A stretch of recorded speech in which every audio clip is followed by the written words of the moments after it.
Wanita ini mulai membangun sesuatu yang menakjubkan di trotoar. Jadi, suatu hari ketika dia bangun dan melihat para pekerja membongkar trotoar lama dan membangun yang baru, namun dalam prosesnya mereka memotong akar pohon ini dan dia melihat jejak kaki kecil mendekati akar pohon itu. Jadi, dia memutuskan untuk membangun sebuah rumah peri di sana. Dengan segera dia mulai mengerjakannya dengan membuat ruangan kecil dan pintu yang keren. Dia mulai mengebor untuk membuat sebuah ruangan kecil dan di tempat pintu itu ditambahkan lampu dan lentera kecil di luarnya. Namun dia belum selesai karena keesokan paginya dia melihat sesuatu yang mengejutkan. Dia melihat ada lebih banyak jejak kaki baru mendekati pintu. Kali ini dia membuat lanskap untuk rumah itu dan mendapat ide DIY yang luar biasa untuk membuat kubus beton kecil dengan tulangan baja yang nantinya akan digunakan sebagai jalan setapak di area lanskap. Dia juga menambahkan rumput di atasnya agar terlihat lebih indah. Yang mengejutkan, keesokan harinya anak-anak mulai memperhatikan rumah itu. Rumah itu selesai pada malam hari dan dia menunggu pagi berikutnya untuk melihat apakah ada penghuninya. Bagaimana manusia purba mampu melempar tombak dengan kuat dan akurat dari jarak yang jauh? Alat sederhana namun jenius yang dikenal sebagai atlatel telah digunakan sejak zaman batu. Alat ini memanfaatkan biomekanika tubuh manusia untuk melontarkan tombak dengan efisiensi tinggi. Terbuat dari kayu atau tulang, alat berkait ini berfungsi sebagai perpanjangan lengan, menciptakan efek tuas yang memungkinkan tombak dilempar lebih kuat dan akurat dengan usaha yang jauh lebih ringan. Petarung ini membuat kesalahan besar saat latihan tanding, karena setelah dia melakukan gerakan tak terduga terhadap lawannya, dia tidak sadar apa yang baru saja dia ciptakan. Karena tepat setelah dia menerima pukulan dan menunjukkan sportivitas, dia mengeluarkan kartu Uno reverse yang membuat lawannya benar-benar lengah dan merasakan sendiri apa yang sebelumnya dia berikan.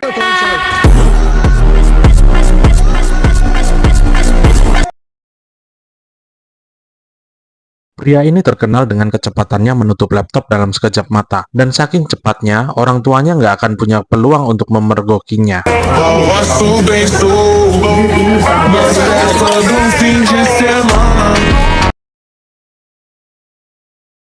Ketika orang-orang ini menebang pohon, pohon itu memutuskan bahwa dia tidak ingin tumbang begitu saja.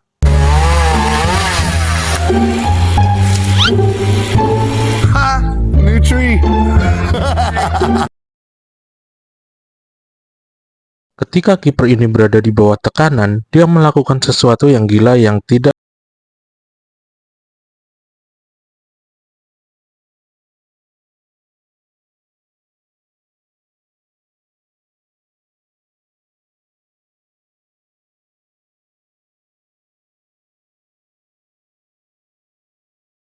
Pria ini membuat semua orang terpukau dalam sebuah kompetisi penyerutan kayu, di mana semua peserta bersaing untuk menghasilkan lembaran kayu yang paling tipis dan paling rata. Selama proses penyerutan, suasana harus benar-benar hening karena gangguan sekecil apapun bisa merusak hasilnya. Tapi melihat ekspresi para juri, sepertinya pria ini melakukannya dengan sangat baik.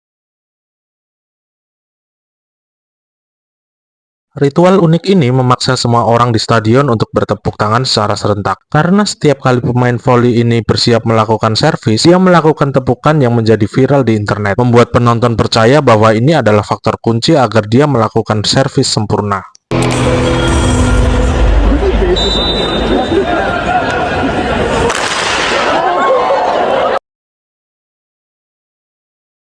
Inilah momen ketika duo ini berhasil meraih medali emas untuk salah satu penampilan cheers duo terbaik di sana. Untuk memastikan semua berjalan lancar, seorang anggota tim ketiga terus mengawasi setiap gerakan mereka, memastikan semuanya aman dan terkendali. Sebab ini yang dibutuhkan bukan hanya tentang kekuatan dan kelenturan, tetapi juga tingkat kepercayaan yang sangat tinggi antar anggota tim.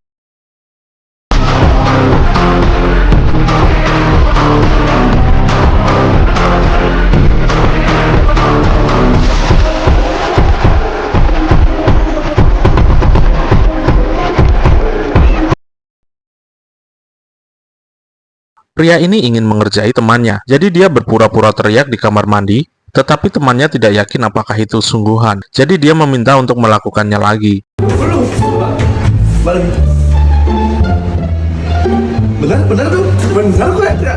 Namun ketika temannya akhirnya memutuskan melakukannya, keadaan berubah tak terduga.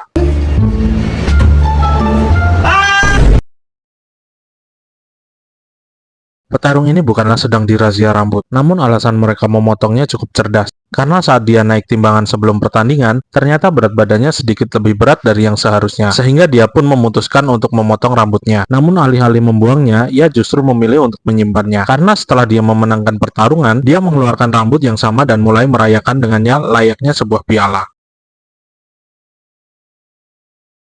Petugas damkar ini dimintai pertolongan oleh warga yang rumahnya kemasukan ular kobra. Namun nggak seperti petugas damkar biasanya yang menggunakan penjepit ular, petugas ini hanya menggunakan tangan kosong dan botol plastik. Kemudian dia mendekatkan lubang botol ke kepala ular dan terus mengikuti gerakan kepalanya. Lalu setelah ia mengangkat ekornya, dengan perlahan ular tersebut pun masuk ke dalam botolnya secara sukarela tanpa perlawanan. Dan sebagai langkah akhir, dia pun segera menutup dan melubangi botolnya agar ularnya bisa bernafas.